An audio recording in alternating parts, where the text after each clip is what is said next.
Okay, obviously it's a huge game for us. The Iron Bowl, winner goes to SEC championship game, which is everyone's goal.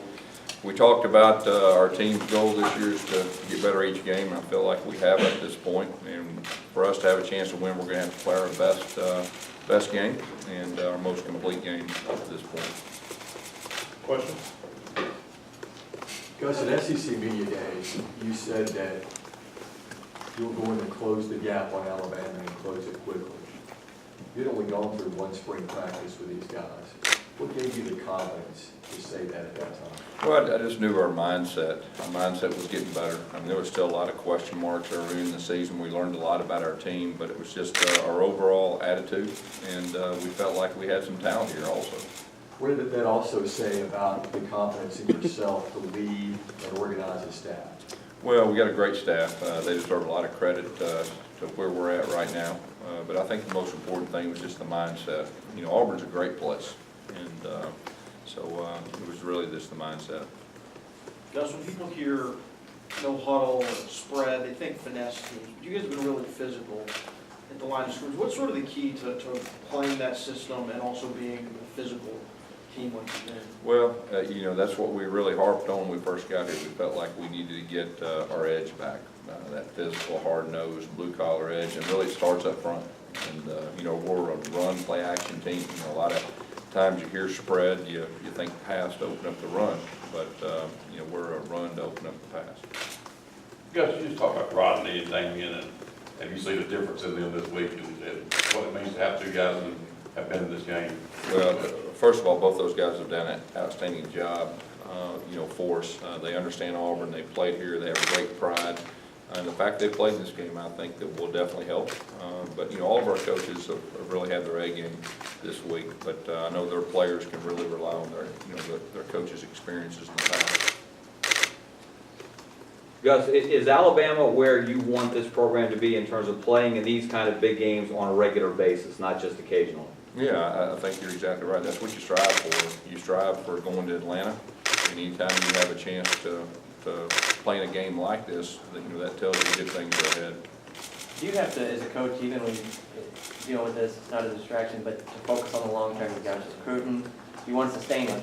Like you said, you want to be up here regularly. Is that kind of the goal that you kind of keep in the back of your mind? Yeah, there's no doubt. I mean, Auburn's a great place, and Auburn's a place you can win, and you can win on a consistent basis. And, we've tried to get to this point. I'm real proud of our team that they've got to this point. They've improved each game and set themselves up for a game to have a chance to go to Atlanta. A lot of coverage on Alabama's quarterback. Can you talk a bit about your quarterback and how he has progressed throughout the season and going into Saturday? Yeah, Nick Marshall's been a big key to our success. I've said it before, but he didn't go through spring. We've never had a quarterback in our system not go through spring, and what he's done is really amazing.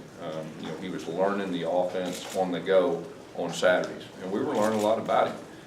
But he is a tough customer. He's mentally tough. He's physically tough. He's a great competitor, and he's earned his teammates and coaches' respect. Coach, on paper, it looks like maybe the biggest matchup is going to be Alabama's defense, allowing only 91 yards rushing per game, and your offense going against that. What do you see as the biggest matchup heading into this weekend? Well, I think that's one of them. I mean, obviously, they're very good against the run, and we're pretty good running the football. I think that'll be a big key. But at the same time, they've got an outstanding offense, and we've got to find a way to make them uncomfortable and slow them down. Gus, what do you live by every day as a coach that helped turn this thing around from last year? We've taken it one day at a time, and we've tried to improve each practice and each game. And I've said this before, it sounds like coach speak, but that was exactly how we did it. And, our coaches have done a good job with our players of demanding that, and our players have done a good job of being disciplined enough to follow that. And that's been a big key. Over the years, when you prepared for Nick Saban and Kirby Smart defenses, do everything obviously before the game. When you get in the game, how often does it kind of take some time to kind of adjust to things they're doing, and what do they do really well in game on defense? Well, first of all, they're extremely talented at every position, and from an offensive standpoint, you look for weaknesses and all that. And, they've got very good players at every position. You know, usually you have a good idea of what they're gonna do. It's just a matter of being able to execute and take advantage of things when you have them. Yes, when you're playing a defense this good, performing well on third down is obviously incredibly important. Nick's statistics on third down are not terribly good. I mean, his overall statistics aren't very good. And the play against Georgia was on fourth down, but his third down stats aren't as good as his overall stats. What have you done to help him improve in those higher pressure situations? Well, you know, as a coach, you know, we've had a week off. You try to look back overall and you try to improve in all areas that you feel like you need to. Third down is definitely a big key, and it will be Saturday. They're very good in third down, and we've got to get better, and that'll be a big key to the game. You guys made that big jump after the first bye week. Is it fair to say that's what you're expecting this week? You know, that's what we're hoping. I mean, anytime you have a bye week and you get a chance to, you know, remove yourself from the moment, to look back on the things you really need to improve on and build upon those things you're good at, I think that definitely helps you. Is there anything, I mean, obviously not being specific, but anything you noticed that said, maybe we overlooked this, this is something to be really strong for us the next few games? You know, I think it's more of evaluating yourself and evaluating, you know, what you can and can't do. And you know, I think there's a lot to be said for that. Coach, when watching your press conference and Nick Saban's conference, it seems like there's some similar things. It's one, keep improving, two, never be satisfied. Have you always had that mindset, and who taught you that? Well, I mean, you know, as a coach, you know, you definitely have your own mindset, but that's just been the formula for this year. You know, each practice and each game, and you know, hats off to our players. I've said it before. It doesn't make any difference who we're playing. They found a way to get better. You know, whether it's a 1AA opponent or whether it's a top 10 opponent, they've had the same mindset, and they've been prepared each week, and we're going to need to do that again this Saturday. You mentioned removing yourself from the moment. Have you had a second this entire week to say, wow, look where we've come in so short a time? Is there any time for that to even? No, there's not time. You know, like I told our players, we got a job to do, and you know, we'll pat ourselves on the back at the end of the year, and we'll see what happens and all that. But we can't let anything distract us. You can't let your mind go there. You got a job to do. We got a huge game. We need to do exactly what we've done to get us here, and that's been our approach. You guys said last night that there's a plan for Jeremy Johnson to play a role in this game. You've said that all season. He's played fairly limited, except for obviously the star of Western Carolina coming in against FAU. Without getting into too much specifics, but is the plan a bigger plan for a bigger role in this game for him? Well, each game he's had a bigger plan. It's just the way the game unfolds sometimes either allows for more playing time or less playing time. But Coach Lashley's got a very good plan for him for this game. And at the same time, if something were happening to Nick, we feel like he can run our entire offense also. Coach, when you got to Mississippi State, somebody asked you about the 2010 team and how this team compared. You said they weren't there yet. Have they gotten closer to that point? Do you see, maybe not as the senior, the veteran leadership, but is this team kind of closer to that team than they were? You know, each game they have gotten better. And as coaching staff, we learned a lot about our team, you know, the first half of the season. And, you know, we weren't there yet. We're getting closer. There's still areas of improvement. And like I said at the very first, we're going to have to play our best game. We're going to have to improve from the last game we had. What are some similarities from this team to that 2010 team that you see? Probably their ability to focus and their ability to find ways to win at the end of the game. You know, that's been something that I've been very impressed with our team. They've found different ways to win. Sometimes it's offense, sometimes defense or special teams. And in a close game, they've won in some real pressure moments.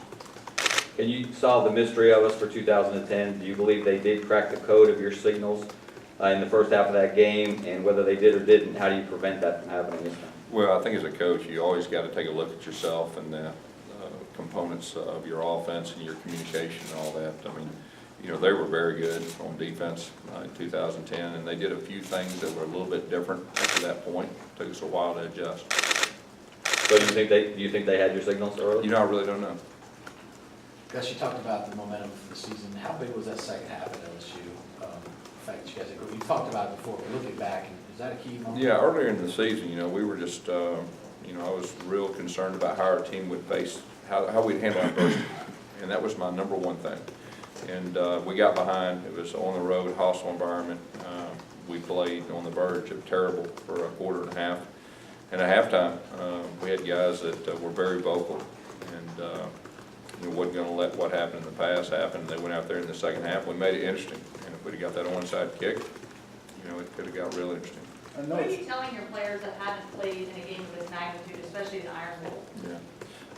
You know, like I said, we're taking it one game at a time. Each game is bigger. Our guys understand that. And I'm sure some of our younger guys have leaned on the experiences of our older guys, but you know, we're not going to hype up things. It's already big enough. We're going to do exactly what we've done to get here, and we're going to prepare. Because you talked about the atmosphere for that Georgia game, how big that was for the game. How important will that be again this Saturday? No, you know, our fans have been unbelievable. They've helped us win games, and obviously against Georgia it was a big factor. And I know our fans will be ready for this one, and our players are excited to play in front of them, and our coaches are really looking forward to the game also. Gus, I know you don't want to put it on one player, but you speak to what Nick's improvement has helped, you know, lead you to this point and the way he's developed so quickly. Yeah, I mean, like I said, Nick's improved each game. Coach Lashley's done a very good job with him. You know, he's starting to get more comfortable where he can actually run the offense without thinking. He can be reactive. And I think that's been a big key, you know, to our success. Have you seen the players respond to that, you know, his improvement?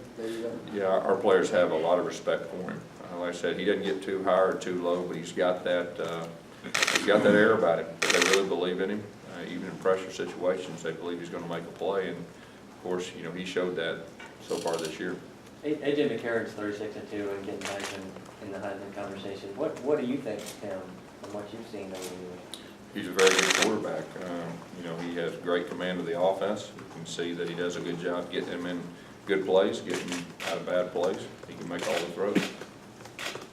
Let's talk about the confidence that this team has. It seems like a big factor in the turnaround. Yeah, I think each week they've gotten more and more confidence. And like I said, after we won a couple big games, you could see that the momentum and the confidence, you know, was better, you know, each week. How important was that for you guys as a staff to exude even before the season that, hey, we're gonna be a team to be reckoned with? Well, you know, like I said, at first our coaches, you know, we had high expectations for our players, and it was more about us. And we were learning our players, and you know, our coaching staff's done a very good job developing relationships with our players and trust.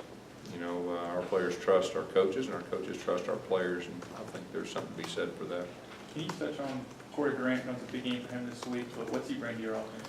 Corey Grant is, you know, he's one of the faster guys probably in college football, and you know, he's been a speed guy, but he's gotten a lot better at running in between the tackles and doing the things a normal running back does. But you know, he's an outstanding player and even better person. Guess how much the bye week maybe helped? You know, in the Tennessee game, you guys had an extra point blocked, and in Georgia, you had the field goal blocked. How much of that was on Cody? How much of that was on protection breaking out? Well, it's a little all of the above right there anytime something happens, but we focused extremely hard on that. And like I said earlier, I mean, the things that we need to improve on, we've really focused on that in the off week, and so hopefully we'll be better, not only in that area, but some of the other areas also. Anything else for Yeah, Coach, with how much you like to move and have pace and things like that, do you deep fry turkey or do you wait for I'm not for sure what